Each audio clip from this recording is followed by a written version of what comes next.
Preventive maintenance is absolutely paramount to maintaining any piece of equipment you have in your facility.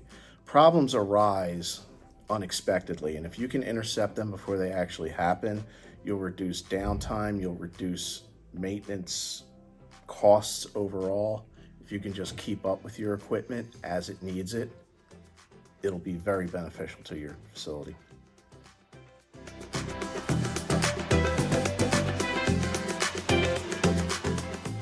What's most important is the daily stuff. You just keep an eye on your equipment, make sure it's running day to day. Problems can arise at bad times and you want to get ahead of them.